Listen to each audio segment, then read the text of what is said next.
Qué bueno verles aquí para nuestra última noche de esta serie de conferencias.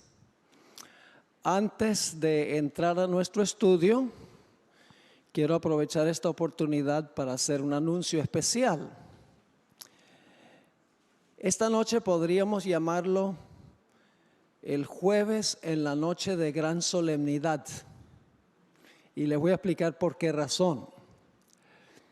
Hace unos 8 meses, una secretaria, la directora del centro de llamadas de nuestro ministerio en Fresno, me dijo que había recibido una llamada de España, una llamada de un sacerdote católico que quería bautizarse como miembro de la Iglesia Adventista.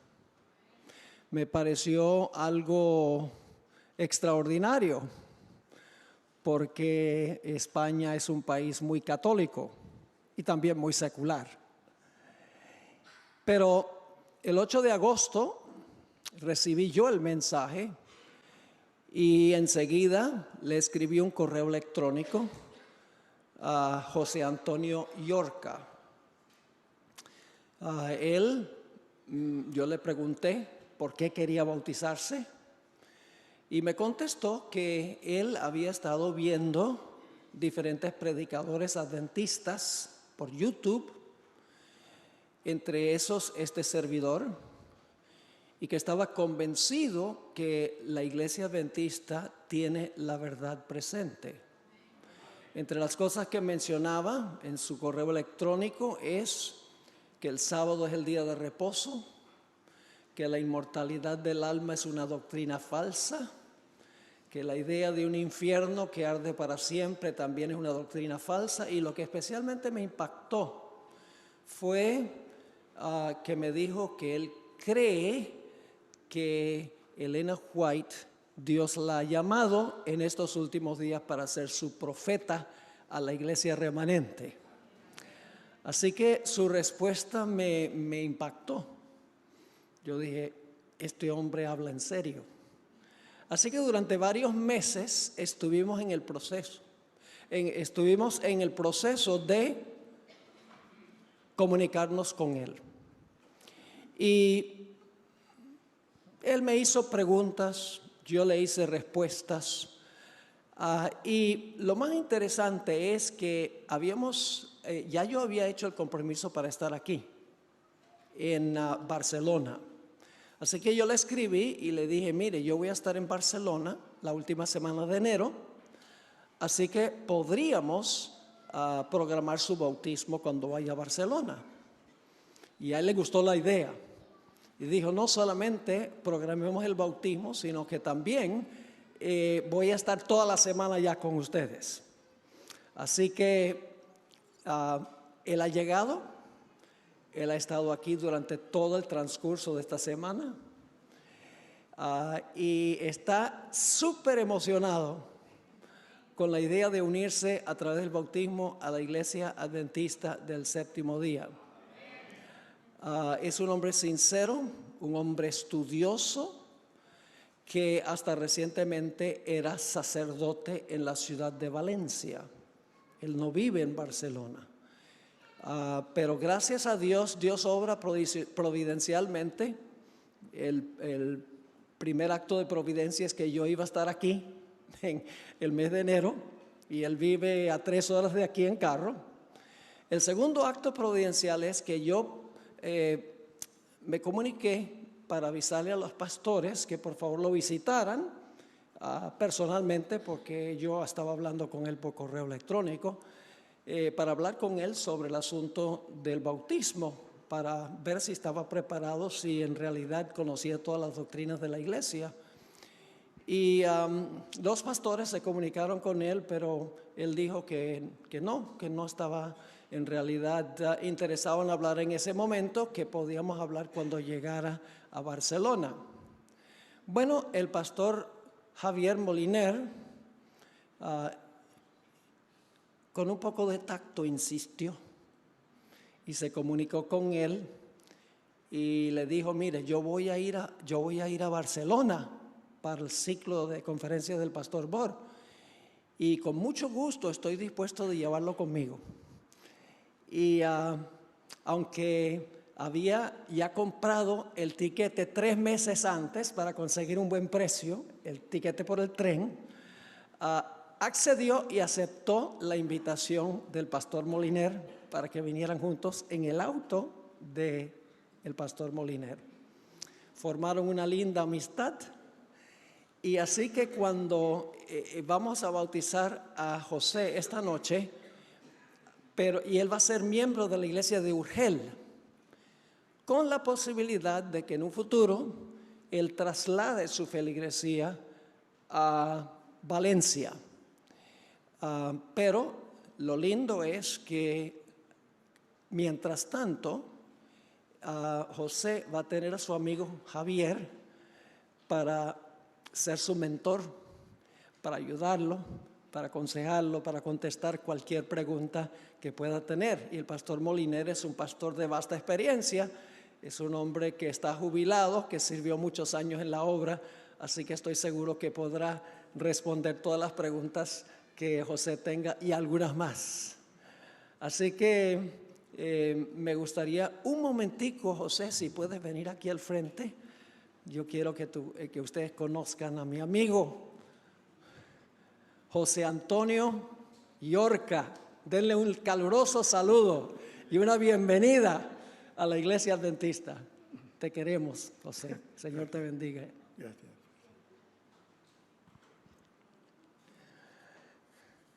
Vamos a ver este tipo de cosas mucho más a menudo a medida que nos acercamos al fin. Muchos más líderes espirituales de otras iglesias van a aceptar la verdad presente para este tiempo. Bien, ahora lo que queremos hacer es repasar brevemente la última parte de lo que estudiamos en nuestro tema de anoche. Vamos a Daniel, el capítulo 12 y el versículo 1 y 2. Vamos hasta el 3 en realidad. 1, 2 y 3. Dice allí, y quiero que recuerden cuántos eventos hay aquí. 4 eventos, muy bien. En aquel tiempo se levantará Miguel. ¿Qué significa se levantará Miguel? Lo hablamos anoche, ¿qué significa esa expresión? ¿Se levantará Miguel? Se cierra la puerta de la gracia, ya Cristo no intercede más. Es el primer evento, se levantará Miguel, el gran príncipe que está de parte de los hijos de tu pueblo. Ahora viene el segundo evento, consecutivo. ¿Y será qué? Tiempo de angustia, cual nunca fue desde que hubo gente hasta entonces. Es decir, primero se cierra la puerta de la gracia, luego viene el tiempo de angustia y luego dice, pero en aquel tiempo, es decir, en el tiempo de angustia, tercer evento, que dice, será libertado tu pueblo, todos los que se hallen escritos en el libro. ¿Cuándo fueron escritos en el libro?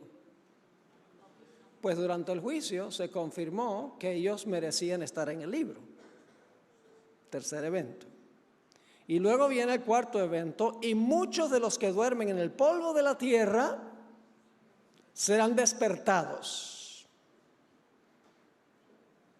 ¿De qué está hablando esto?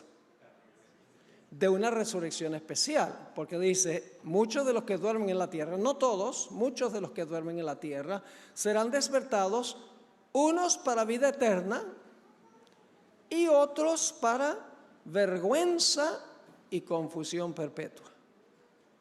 Una resurrección especial de los que traspasaron a Jesús y los que murieron en la fe del mensaje del tercer ángel. Y luego anoche comparamos esas 4 frases de Daniel 12, 1 y 2 con los comentarios que presenta Elena G. de White.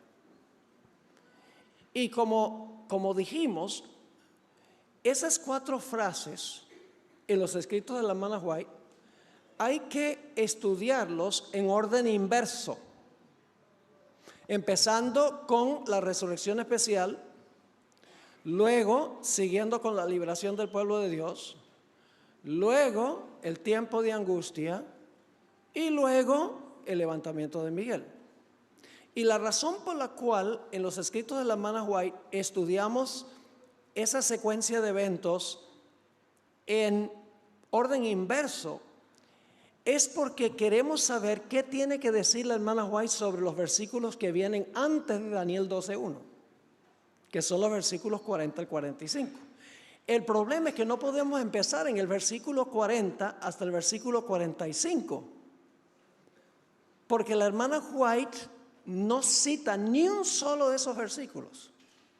Ni siquiera se refiere, no usa la terminología de esos versículos. Así que tratar de buscar a dónde la hermana White comenta sobre Daniel 11, 40 al 45, no podemos, porque no cita los versículos y porque no usa la terminología. Pero si trabajamos hacia atrás y si descubrimos a dónde ella cita Daniel 12:1, entonces ella debe comentar sobre los versículos antes de Daniel 12:1 en las páginas anteriores de donde cita Daniel 12:1. ¿Están entendiendo lo que estoy diciendo? Y como estudiamos, la hermana White comenta sobre la resurrección especial en el conflicto de los siglos 6-21. Luego ella comenta sobre el segundo evento, el tercer evento, perdón, que es, ¿qué cosa? La liberación del pueblo de Dios en la página 619. Vamos hacia atrás. Luego ella comenta la segunda frase en el conflicto de los siglos, página 601. Y finalmente ella cita lo que ocurre en el primer evento, que es el levantamiento de Miguel, en el conflicto de los siglos, página 600. ¿A dónde esperaríamos entonces conseguir los comentarios de la hermana White sobre los versículos 40 al 45? ¿Antes de cuál página? Antes de la página 600. Estamos trabajando por deducción. Ahora usted dice, pero pastor, ¿cómo sabe usted que los versículos anteriores están conectados con Daniel 12:1? Vamos a leer nuevamente Daniel 12:1 y van a ver que hay una conexión con los versículos anteriores. Dice allí, en aquel tiempo se levantará Miguel. Paremos un momento allí. ¿Qué significa en aquel tiempo? ¿A qué tiempo se está refiriendo cuando dice en aquel tiempo? Tiene que tener una relación con los versículos anteriores, ¿sí o no? Uno dice en aquel tiempo. Bueno, ¿aquel tiempo cuándo? Bueno, tiene que ser en aquel tiempo que se describe, ¿dónde? Que se describe en los versículos anteriores. Es decir, los versículos 40 al 45. Ahora yo quiero que nosotros miremos, no vamos a estudiar todo lo relacionado con los versículos 40 al 45. Les voy a lanzar algunas ideas de la secuencia y entonces ustedes pueden ampliar un poco más leyendo las páginas del conflicto de los siglos. Pero lo que quiero hacer es mostrarles la relación que existe entre Daniel 11, 44, la segunda parte de Daniel 11, 44, y el versículo 45, y Daniel 12:1. Es decir, vamos a hacer un paralelo entre Daniel 11, 40, la segunda parte del versículo, y el versículo 45, con Daniel 12 y el versículo 1. Ahora, aquí está el paralelo. Vamos a encontrar que los eventos que se describen en Daniel 11, 44b, es decir, la segunda parte del versículo, y el versículo 45, en realidad son paralelos a lo que menciona Daniel 12 y el versículo 1. Son paralelos Enfatizan los mismos eventos con el mismo orden, pero con un énfasis distinto. Ahora, ustedes van a entender lo que estoy diciendo, les voy a explicar ahora. ¿Qué dice Daniel 11, 44, la segunda parte del versículo? Ya les vamos a hablar de la primera parte del versículo, pero por ahora quiero que se enfoquen en la segunda parte del versículo. ¿Qué dice Daniel 11, 44? Si ustedes lo leen, dice que el rey del norte va a salir, ¿para qué? Con gran ira para destruir y exterminar a muchos. Ese es el 11:44, la segunda parte del versículo. Va a salir con gran ira para destruir y exterminar a muchos. Y luego dice que va a colocarse en un lugar estratégico para cumplir su propósito. Dice en la segunda frase que el rey del norte coloca las tiendas de su palacio en un lugar estratégico entre el mar y el monte santo de Sión. Es decir, entre el mar Mediterráneo e Israel. Literalmente. Pero aquí no estamos tratando literalmente. Porque en realidad hoy en día el monte Sión o Jerusalén representa la iglesia fiel de Cristo, espiritualmente hablando. Y luego dice en la tercera parte del versículo que cuando el rey del norte coloca las tiendas de su palacio en un lugar estratégico para exterminar a los que están reunidos en Sión, que representa el pueblo de Dios, ¿qué va a pasar con el rey del norte? La última parte del versículo 45 dice que el rey del norte llegará a su fin sin que nadie le ayude. Yo pregunto entonces, ¿tenía ayuda antes? ¿Tenía ayuda antes? Sí, tenía ayuda antes, pero va a llegar a su fin sin que nadie le ayude. El rey del norte sale para destruir y exterminar a muchos con gran ira. En segundo lugar, se coloca en un lugar estratégico para ejecutar el decreto de muerte contra los fieles de Dios. Y en tercer lugar, no logra hacerlo porque llega a su fin sin tener nadie que le ayude. Daniel 12:1 dice que se va a levantar Miguel para hacer ¿qué cosa? Se levantará Miguel, aquel gran príncipe que está ¿qué? Que está en favor de su pueblo, ¿sí o no? Es el defensor de su pueblo. Y luego dice que habrá un tiempo de angustia cual no se ha visto jamás. Y luego la letra C, o la tercera parte, el pueblo de Dios será ¿qué? Librado. Lo que estoy diciendo es que las tres frases que encontramos en Daniel 11, 44b al 45 y Daniel 12:1 en realidad son paralelas. Pero el enfoque de los versículos 44b y 45 es sobre lo que hace el rey del norte, lo que sucede con el rey del norte. Mientras que Daniel 12:1 está hablando del pueblo de Dios y la liberación del pueblo de Dios. Permítame explicarlo de esta manera. Cuando el rey del norte salga con grande ira para destruir y matar a muchos, se levantará Miguel para defenderlos. ¿Ven la relación? Cuando el rey del norte sale con grande ira para destruir a muchos, se levanta Miguel para defender a su pueblo. La segunda frase, cuando el rey del norte coloca las tiendas de su palacio en un lugar estratégico para ejecutar el decreto de muerte, habrá para el pueblo de Dios un terrible ¿qué? Un terrible tiempo de angustia. Y cuando el rey del norte esté por aniquilar al pueblo de Dios, ¿qué va a hacer Dios? El rey del norte vendrá a su fin y no tendrá quien le ayude. ¿Me están entendiendo lo que estoy diciendo?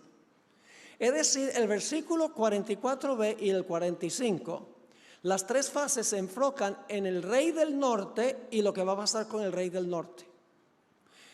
El capítulo 12:1 describe, el centro es el pueblo de Dios y lo que finalmente va a pasar con el pueblo de Dios. ¿Le quedó claro ese punto? Ahora, necesitamos preguntarnos, sin embargo, ¿qué hay con el capítulo 11, versículo 44, la primera parte? Versículo 44a, podríamos decir, porque solamente comenzamos con el B. El versículo 44, la primera parte del versículo, nos explica por qué es que el rey del norte se ensaña con el pueblo de Dios. Vamos a leer lo que dice el versículo 44. Pero noticias del oriente y del norte, ¿lo qué? La versión que yo tengo dice: los atemorizarán. Otras versiones dicen: lo espantarán. ¿Qué es lo que va a espantar o alarmar al rey del norte para lanzarse contra el pueblo de Dios? Noticias que vienen ¿de dónde? Que vienen del norte y del oriente. Ahora surge la pregunta: ¿qué significa eso? Noticias del norte y del oriente que van a enardecer al rey del norte, lo van a alarmar para llevar a destruir el pueblo de Dios. Daniel no lo dice, pero Apocalipsis sí. Apocalipsis es una explicación de Daniel. Quiero leerles una cita del Espíritu de Profecía. El libro es Cristo Triunfante, página 344. Elena White escribió: los libros de Daniel y Apocalipsis son uno. El uno es una profecía y el otro una revelación. Uno, un libro que fue sellado, y el otro, un libro abierto. Es decir, Apocalipsis amplía y expande lo que está en Daniel. Es decir, Apocalipsis es una ampliación de esta profecía que estamos estudiando de Daniel 11. ¿Será que el libro de Apocalipsis tiene algo que decir en cuanto a noticias que vienen del oriente y del norte? Vamos a Apocalipsis 7 y el versículo 1 y 2. Apocalipsis 7 y el versículo, vamos a leer el 3 también. Apocalipsis 7 y el versículo 1 al 3. Vi también a otro ángel que subía ¿de dónde? De donde salía el sol. ¿Qué dirección del compás es eso? ¿Dónde? Del oriente. Algunas versiones dicen oriente allí. Así que viene otro ángel que subía del oriente. ¿Y tenía qué cosa? El sello del Dios vivo. ¿Qué es el sello del Dios vivo? ¿Qué es el adventista? A ver, ¿qué es el sello del Dios vivo? El sello es el Santo Sábado. Es decir, este ángel viene con el mensaje ¿sobre qué? Sobre el sábado. Y sigue diciendo: y clamó a gran voz a los 4 ángeles a quienes se les había dado el poder de dañar la tierra y al mar, diciendo: no hagáis daño a la tierra ni al mar ni a los árboles hasta que hayamos sellado en sus frentes a los siervos de nuestro Dios. ¿Cuáles son las nuevas que vienen del oriente? El sellamiento, el mensaje del sábado. ¿Y qué de las noticias que vienen del norte? Bueno, tenemos que entender dónde queda el norte. Nosotros generalmente pensamos de las direcciones del compás en forma lineal. Yo estoy medio aquí desubicado. ¿Dónde queda el norte aquí? ¿Hacia qué dirección? Ustedes me ayudan. ¿Hacia allá? Ok. Nosotros generalmente pensamos norte directamente adelante, sur atrás, oriente la mano derecha y occidente la mano izquierda. Pero técnicamente hablando, El norte es hacia arriba, el sur es hacia abajo, el oriente es hacia la derecha y el occidente es hacia la izquierda. Es decir, el norte es arriba. Y fíjense qué interesantes son las cosas. En la Biblia las direcciones del compás de Dios son el norte y el oriente. Las direcciones del compás de Satanás son el occidente y el sur. Y ustedes dicen, ¿por qué razón? Porque tiene que ver con el lugar donde se origina la luz y donde se originan las tinieblas. ¿A dónde comienza la luz? En el oriente. ¿Dónde alcanza su más grande intensidad? Cuando está encima de la cabeza, en el norte. ¿A dónde se oculta el sol? En el occidente. ¿Y a dónde alcanza su más profunda intensidad? En el sur o a medianoche. ¿Están entendiendo lo que estoy diciendo? Por esa razón la Biblia dice que el trono de Dios está ¿dónde? En el norte, allá en el cielo. Isaías 14, Lucifer dijo, iré a los lados del ¿qué? Del norte y le quitaré el puesto al Altísimo. La ciudad donde gobierna Dios es Jerusalén. Y el Salmo 48, 1 y 2 dice que Jerusalén está a los lados del norte, donde está el trono de Dios. Es decir, el mensaje que viene del norte es un mensaje que viene del cielo, que espanta al rey del norte, el falso rey del norte, podría decir, porque Dios es el verdadero rey del norte. El rey del norte de Daniel 11 es un usurpador que dice que ocupa el lugar de Dios, lo mismo que hizo Lucifer. ¿Será que hay un mensaje que viene del cielo que va a espantar al rey del norte? Apocalipsis 18. Apocalipsis 18. Y los versículos 1 al 5. 18, 1 al 5. Después de esto vi a otro ángel descender del cielo con gran poder, y la tierra fue alumbrada con su gloria. ¿De dónde desciende este mensaje? Del cielo. ¿Y qué dice el mensaje? Y clamó con voz potente diciendo, ha caído la gran Babilonia, y se ha hecho habitación de demonios y guarida de todo espíritu inmundo y albergue de toda ave inmunda y aborrecible, porque todas las naciones han bebido del vino de su fornicación. Los reyes de la tierra han fornicado con ella, y los mercaderes de la tierra se han enriquecido de la potencia de sus deleites. Está hablando de Babilonia espiritual, la ramera que se sienta sobre muchas aguas. Su nombre es Babilonia. La ramera representa una iglesia apóstata.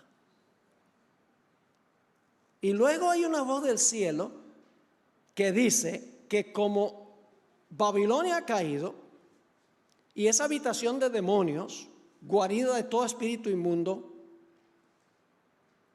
es necesario que el pueblo de Dios que está en Babilonia haga ¿qué cosa? Salga. La decisión que ha tomado mi amigo José Antonio. Dice en el versículo 4, y oí otra voz del cielo que decía, salid de ella, pueblo mío, para que no seáis partícipes de sus pecados, ni recibáis parte de sus plagas, porque sus pecados han llegado hasta el cielo, y Dios se ha acordado de sus maldades. ¿Cuál es el mensaje que enoja al rey del norte, el falso rey del norte, para destruir al pueblo de Dios? El mensaje que viene del oriente, que es el mensaje del sellamiento del sábado. ¿Y cuál otro mensaje? El mensaje que llama a la gente para que salgan ¿de dónde? De Babilonia, de las iglesias apóstatas. Eso es lo que enoja al falso rey del norte. Ahora, fíjense en esto. Hemos mirado lo que la hermana White dice en orden inverso. Hemos visto las 4 frases, ¿verdad? Resurrección especial, liberación del pueblo de Dios, tiempo de angustia, y luego entonces el cierre de la gracia. ¿Dónde esperaríamos encontrar nosotros el comentario de Elena G. de White sobre la razón por la cual se enoja el rey del norte? ¿Sería antes de la frase que dice se levantará Miguel, sí o no? ¿Sí me están siguiendo lo que estoy diciendo? Este es un trabajo como un detective que busca claves y entonces procura juntar todos los cabos. ¿Saben ustedes cuál es el capítulo que viene inmediatamente antes del levantamiento de Miguel? Ella empieza el capítulo que se titula El tiempo de angustia. Ella comienza citando Daniel 12:1. ¿Saben cómo se titula el capítulo anterior? El mensaje final de Dios. Permítame leerles una cita o un par de citas. Página 591. Ya le digo que 600 es el levantamiento de Miguel.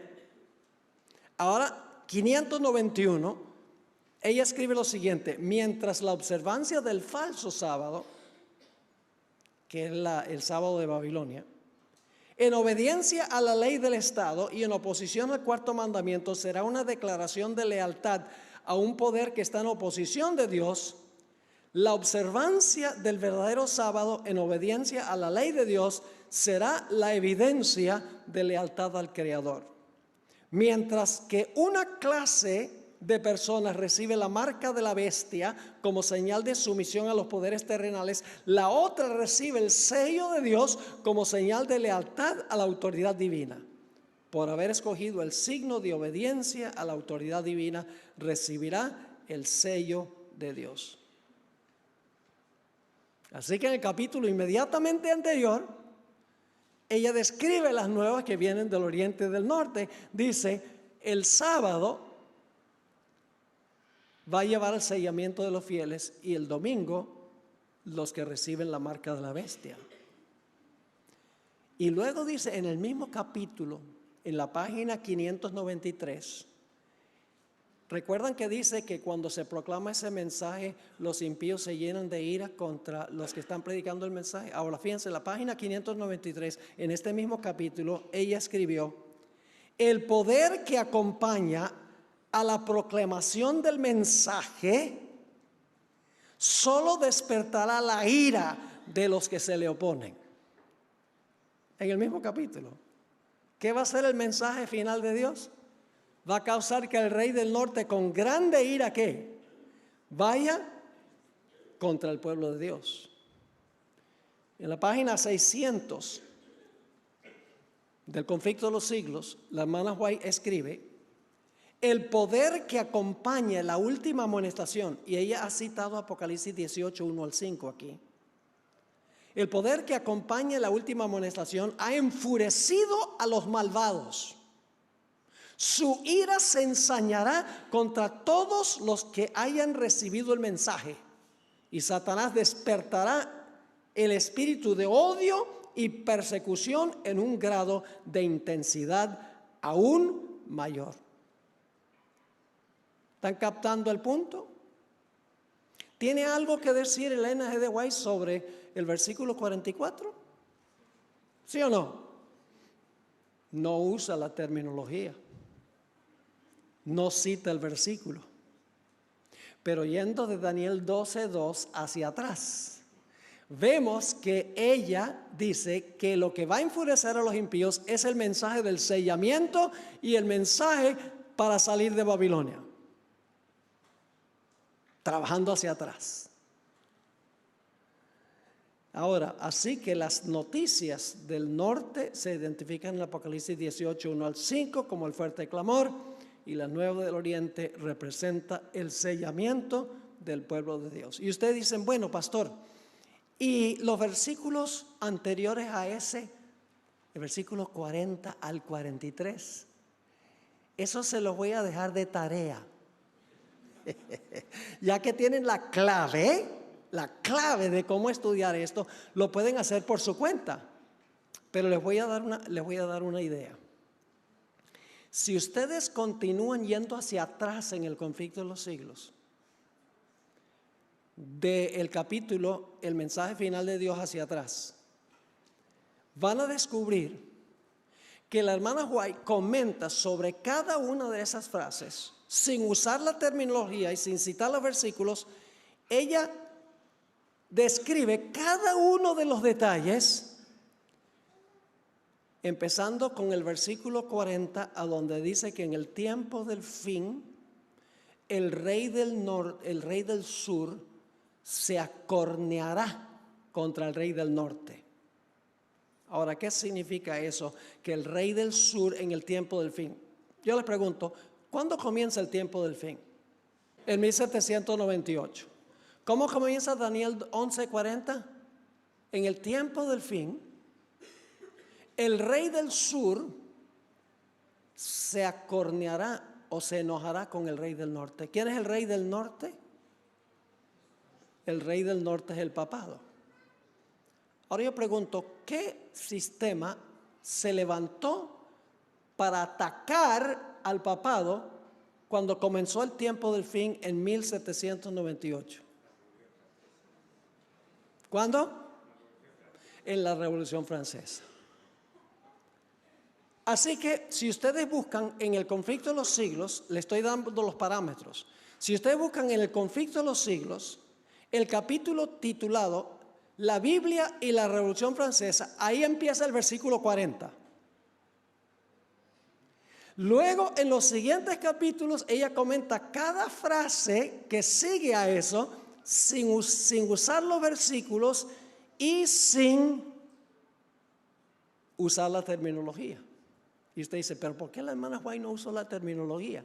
Les voy a mencionar en unos momentos, hay una razón histórica por la cual la hermana White no lo hizo. Ahora, la pregunta clave es, ¿quién es el rey del sur que cuando comienza el tiempo del fin se ensaña con el rey del norte? Bíblicamente, el rey del sur es Egipto, porque el sur, Jerusalén, se encuentra al norte de Egipto. Egipto está al sur de Israel. Por eso Egipto literalmente es el rey del sur. Pero no estamos tratando con naciones literales aquí. El principio profético es que Egipto representa un sistema y el rey del norte representa un sistema global y mundial. Estamos tratando con símbolos, en otras palabras. Ahora yo pregunto, desde 1789 a 1798 se realizó lo que se conoce como la Revolución Francesa. ¿Qué fue la Revolución Francesa? Fue un movimiento ateo. Se levantaron contra la iglesia. Proclamaron que no había Dios. Es decir, Francia se demostró una nación parecida a lo que había pasado en Egipto en los días de Moisés. ¿Qué dijo Faraón a Moisés? ¿Quién es Jehová? Yo no conozco a Jehová y no dejaré ir a su pueblo. Lo que caracterizaba a Egipto era su ateísmo, la negación del verdadero Dios. Yo pregunto, ¿es lo mismo que hizo la Revolución Francesa? ¿Francia en la Revolución Francesa? Sí, la misma cosa. Así que el rey del sur que se levantó contra el papado en 1798, inclusive el papa fue llevado cautivo, fue Francia, pero Francia manifestó el mismo espíritu que Egipto. Y por si acaso se preguntan si esta interpretación es correcta, cuando van a Apocalipsis 11, dice allí que el papado gobierna por 1260 años y al final de su periodo de dominio dice allí que un poder del abismo se iba a levantar para matar a los dos testigos, iba a haber derramamiento de sangre, etc. Y se le llama a ese sistema en Apocalipsis 11 Sodoma y Egipto. Y se refiere no al Egipto literal, sino a lo que existía en 1798 en el tiempo del fin. ¿Por qué se le llama a Francia Sodoma? Por el libertinaje que imperó durante la Revolución Francesa. Prostitución ritual, etcétera. Pueden leer el relato histórico de la Revolución Francesa. Terrible inmoralidad en la ciudad de París, primordialmente. Así que el rey del sur, que se acornea contra el rey del norte, es Francia. Pero luego, y solamente les voy a mencionar de paso esto, luego, si ustedes siguen leyendo la segunda parte del versículo 40, versículo 41, 42 y 43, van a encontrar que el rey del norte se levanta contra el rey del sur y lo vence. Es decir, el rey del norte se va a recuperar y va a prevalecer sobre el rey del sur, sobre el secularismo, sobre los gobiernos civiles que vinieron como resultado de la Revolución Francesa. Ahora, si ustedes siguen estudiando desde ese capítulo, la Biblia y la Revolución Francesa, donde se describe Daniel 11:40, la primera parte, y siguen estudiando el conflicto de los siglos hacia adelante, van a encontrar que la hermana White comenta cada uno de esos pasos que mencionan esos versículos sin usar la terminología, sin emplear los versículos específicamente. Ahora, ustedes se estarán preguntando, bueno, Pastor Borg, ¿por qué la hermana White sencillamente no dijo o no usó la terminología, no citó los versículos? Hay una razón muy especial histórica. Y es que los pioneros de la iglesia adventista unánimemente enseñaban que el rey del norte representaba el papado y que el rey del sur representaba el secularismo que vino como resultado de la Revolución Francesa. Pero en el año 1870 aproximadamente, Uriah Smith, quien era editor de la revista adventista del Review Herald, altamente respetado, que había escrito un libro que se titula Las profecías de Daniel y Apocalipsis. En ese libro, él reinterpretó el significado del rey del norte y del rey del sur. Él dijo, en un artículo que fue publicado en el año 1870, que el rey del norte era Turquía. El rey del norte que iba a llegar a su fin era Turquía. Jaime White, el esposo de la hermana White, objetó fuertemente a esta nueva interpretación que trajo Uriah Smith en su libro, de que el rey del norte era Turquía. Jaime White dijo, no es Turquía, no hemos creído eso en la trayectoria de la iglesia adventista, y se formó un debate entre Jaime White y Uriah Smith. Jaime White era el esposo de Elena White. La cosa se puso fea. Y finalmente la hermana White le dijo a su esposo, mira, no discutas más con él, que es más importante la unidad de la iglesia que este asunto sobre el cual ustedes están peleando ahora. La hermana White sabía que para ese tiempo eso no era verdad presente. No significa que no es hoy verdad presente, pero para esa época no era necesario que la gente conociera lo relacionado con esa profecía de Daniel 11. Y por lo tanto la hermana White, preocupada por la unidad de la iglesia, sencillamente le dijo a su esposo, deja eso quieto. ¿Qué hubiera sucedido si la hermana White hubiera citado los versículos de Daniel 11, 40 al 45, contradiciendo lo que decía Uriah Smith? Hubieran dicho, claro, la hermana White, claro, va a apoyar a su esposo, y no al pastor Smith.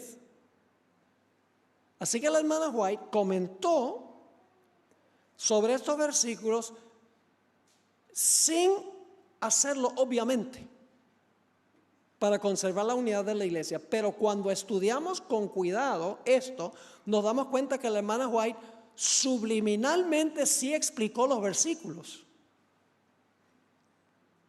¿Me están entendiendo lo que estoy diciendo? Como hemos explicado esta noche. Ahí está. Y solamente hemos estudiado en detalle el versículo 44, 11:44, hasta el capítulo 12 y el versículo 2.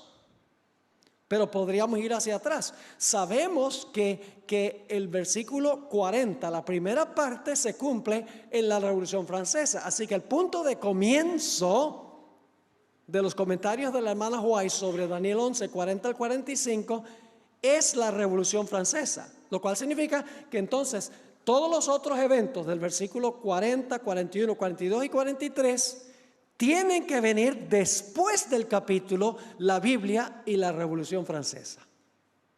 ¿Le está quedando claro este punto? Ahora, quiero mencionar un último punto para que puedan entender un poquito más este asunto. Otro error que cometió Uriah Smith en su libro, dicho sea de paso, era un buen erudito, era muy leal a la iglesia adventista, pero no todo lo que él escribió en su libro sobre Daniel y Apocalipsis es correcto. Hay ciertas cosas que él enseñó que no estaban en lo correcto. Una de esas cosas que él enseñó también es que cuando el libro de Apocalipsis menciona el secamiento del Éufrates, que ese es el Éufrates literal en Irak, que ese río se va a secar literalmente y le va a dar cabida a los reyes del oriente, los chinos, para venir, para cruzar el río. Hoy en día no es necesario secar el Éufrates porque hay aviones, helicópteros y naves anfibias y cohetes teledirigidos. El secamiento de un rito en Irak no tiene ningún significado profético. Nada de eso existía en los días de Uriah Smith.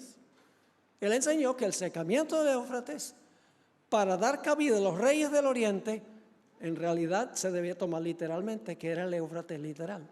Ahora la hermana White discrepó, pero también de una forma subliminal, donde hay que buscar en sus escritos la interpretación que ella dio. No fue obvia, sino que lo dejó suficientemente claro para que si uno estudia con cuidado, uno se puede dar cuenta que ella está comentando sobre el secamiento del Éufrates. Ahora, quiero compartir los siguientes detalles con ustedes. Esto está relacionado ya un poco con las plagas de Apocalipsis, que están relacionadas, vamos a encontrar con Daniel el capítulo 11. Primero tenemos el mensaje final de Dios que hemos estudiado. Nuevas del norte y el oriente, ¿qué hacen? Enojan al rey del norte. ¿Y cuál es el mensaje? El sellamiento, que es el sábado, ¿y qué más?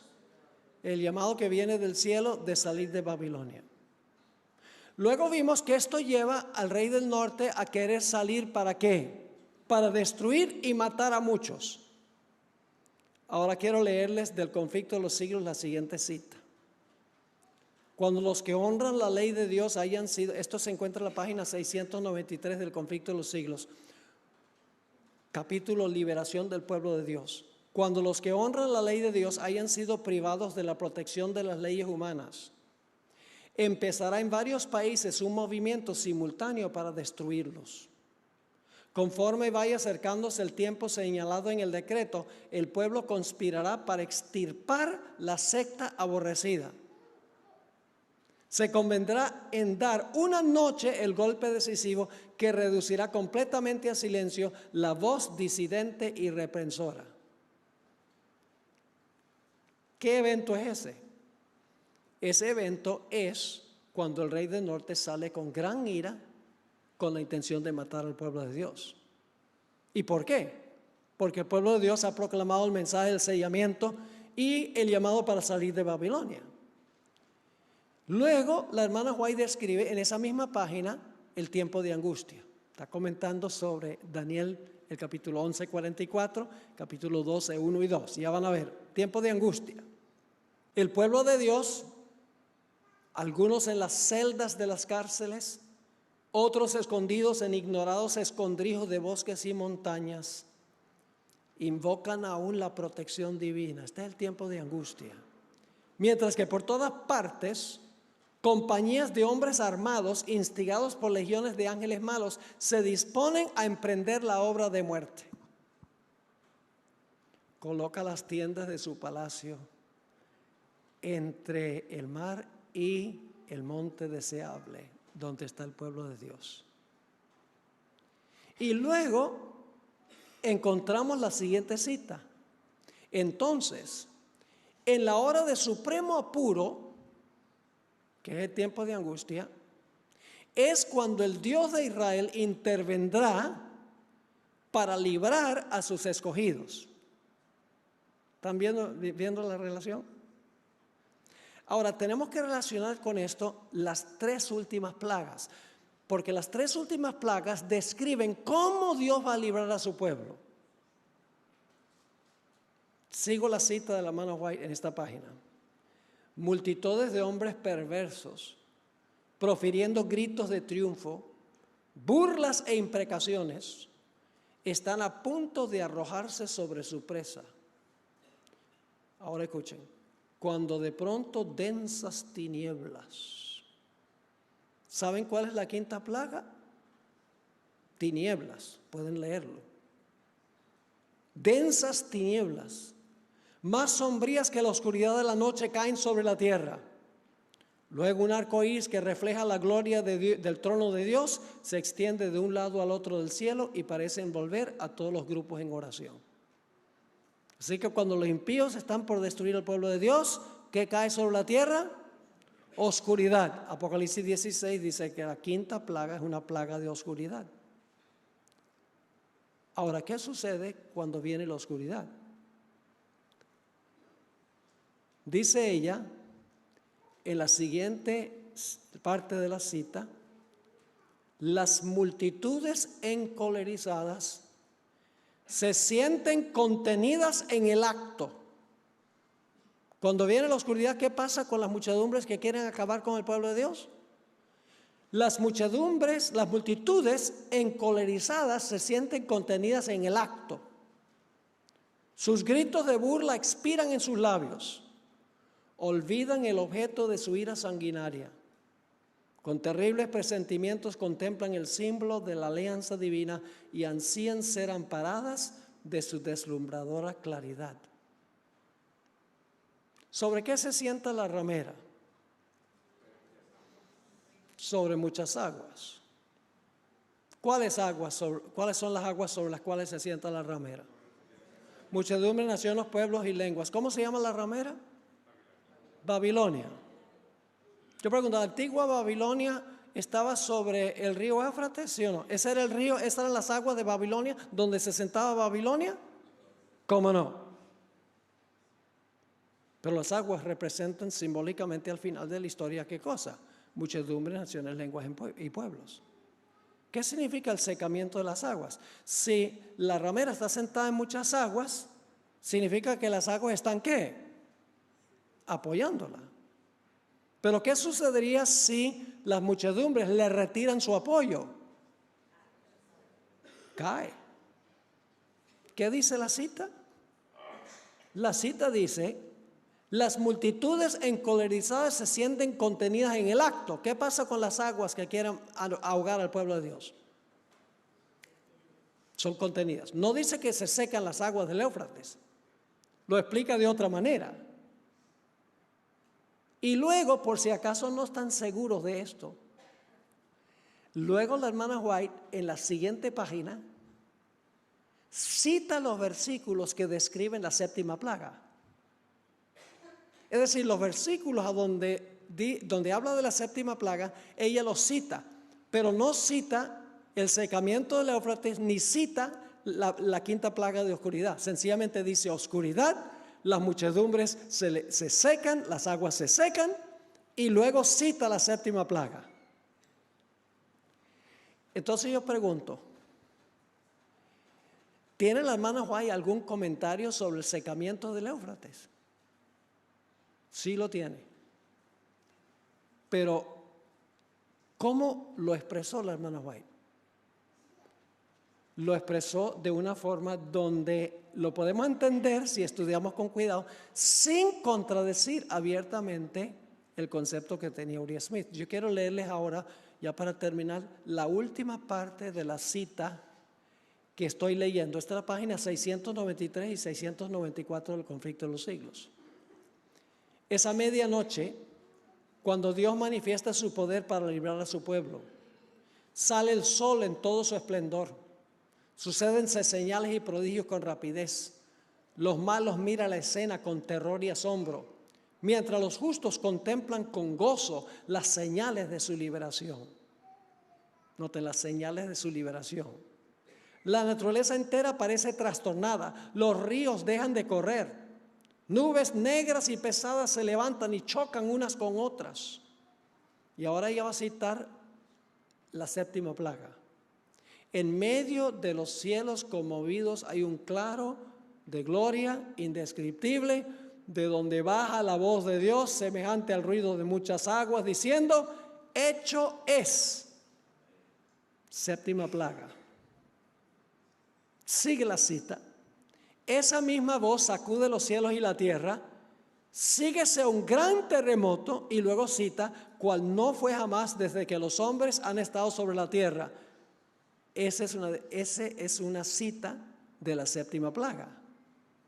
Sigue: toda la tierra se alborota e hincha como las olas del mar, su superficie se raja, sus mismos fundamentos parecen ceder, se hunden cordilleras, desaparecen islas habitadas.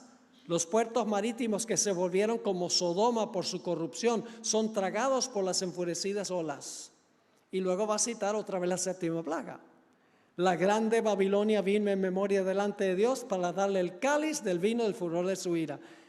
Y luego cita el versículo 21 de la séptima plaga, que dice: pedrisco grande, cada piedra como el peso de un talento, hace su obra de destrucción. ¿Están captando el punto? Ahora, si la hermana White en la página 694 está citando la séptima plaga, ¿a dónde esperaríamos conseguir sus comentarios sobre la sexta? ¿La página anterior? ¿Dónde esperaremos conseguir su comentario sobre la quinta? En la página anterior. Y ahí tenemos: los impíos listos a acabar con el pueblo. Las aguas, en otras palabras, están corriendo libremente, las muchedumbres, para acabar con el pueblo de Dios. Pero luego, ¿qué sucede? Cae oscuridad, la quinta plaga. Y entonces las muchedumbres, ¿qué pasa? Son contenidas en el acto, se secan, se les secan a Babilonia. Y entonces cae, ¿qué cosa? La séptima plaga. ¿Y saben lo que es interesante? Solo unas pocas páginas antes de esto, la hermana White comenta las primeras 4 plagas. ¡Qué interesante! Así que, hermanos y hermanas, nosotros, con la ayuda del Señor, debemos estudiar con cuidado no solo la Biblia, sino también el Espíritu de Profecía. Tenemos que mirar la secuencia de cosas, no solamente leer, sino sencillamente buscar el orden en que presenta la hermana White el material, y luego buscar a ver si ella está siguiendo el mismo orden que tenemos en el libro de Apocalipsis y en el libro de Daniel. Le doy un último ejemplo, ya no relacionado con esto directamente. En cuanto a los 24 ancianos. Otro ejemplo de cómo usar los escritos de la hermana White. La hermana White nunca cita, nunca explica quiénes son los 24 ancianos, no explica quiénes son los 4 seres vivientes. Entonces la gente dice, la hermana White no tenía nada que decir de los 4 seres vivientes y de los 24 ancianos. Apocalipsis 4 y 5 también habla del cordero como inmolado. Es decir, en Apocalipsis 4 y 5 hay un cordero como inmolado, hay uno sentado en el trono, en medio del trono están los seres vivientes y alrededor del trono están los 24 ancianos. Y uno dice, bueno, ¿será que la hermana White tuvo algo que decir de eso? Pues si ustedes buscan nada más superficialmente, dicen la hermana White no comentó nada sobre eso en ninguna parte. Pero si ustedes van a las últimas 3 páginas del Deseado de todas las gentes, muy interesante. Ahí habla de la ascensión de Jesús al cielo. Y dice que cuando Jesús asciende al cielo, su Padre está sentado en el trono en el lugar santo. Dice ella que esperando la llegada de Jesús están los querubines y los serafines. Y están los representantes de los mundos que nunca pecaron. Y dice luego que Jesús se presenta ante su Padre y le muestra las heridas en sus manos y en sus pies y en su costado para ver si su sacrificio ha sido aceptado. Si ustedes leen allí, no van a saber que ella está comentando sobre los 24 ancianos, los 4 seres vivientes, el cordero como inmolado. No lo sabrían, porque en Apocalipsis se usan los símbolos, pero la hermana White explica lo que significan los símbolos. Ella dice, los 4 seres vivientes son querubines y serafines. Los 24 ancianos son los representantes de los mundos que nunca pecaron. El cordero como inmolado es Cristo Jesús, que se presenta mostrando las heridas en sus manos, sus pies y su costado. Y el que está sentado en el trono, que Apocalipsis no identifica, ella dice, es el Padre. Entonces yo pregunto, ¿la hermana White tiene algo que decir en cuanto a Apocalipsis 4 y 5? Claro, pero no cita los versículos, sino que interpreta los versículos. Estas son las cosas que me demuestran a mí, hermanos y hermanas, que la hermana White tenía más que sabiduría humana. Tenía luz divina. Elena White no tenía sino 2 años y medio de educación primaria. Al principio casi no sabía ni leer ni escribir, pero esmerándose, estudió, leyó. Y escribió durante su ministerio más de 100,000 páginas de material, toda clase de consejos, en toda esfera de la vida. Y sus conceptos proféticos son precisos y exactos y están en armonía con la Sagrada Escritura. Y nos podemos beneficiar inmensamente leyendo sus escritos y comparándolos con lo que encontramos en Daniel y Apocalipsis. En cortas cuentas, este es el estudio sobre Daniel 11. Yo sé que es a grande rasgo porque tiene muchos detalles, pero ojalá que aunque no hayan entendido todos los detallitos, ojalá que hayan asimilado el método, la importancia de estudiar en detalle la secuencia, donde la hermana White puede estar comentando sobre los versículos que encontramos en Daniel y Apocalipsis, y entonces encontraremos una ampliación del contenido que tenemos en la Sagrada Escritura. Oremos. Padre Celestial, gracias te damos por tu palabra. Gracias porque nos has dado una perspectiva profética en cuanto a lo que va a ocurrir en forma detallada. Pedimos, Señor, que tú nos ayudes a dedicarnos a estudiar la Biblia, las profecías, a estudiar el espíritu de profecía, a colocar a un lado todo lo que estorba nuestra relación con el Señor, todo aquello que no edifica nuestra mente. Danos el poder para colocarlo al lado y para estudiar lo que realmente tiene que ver con nuestro destino eterno. Gracias te damos, Señor, por habernos acompañado y por responder nuestra oración, porque te lo suplicamos en el nombre de Jesús. Amén.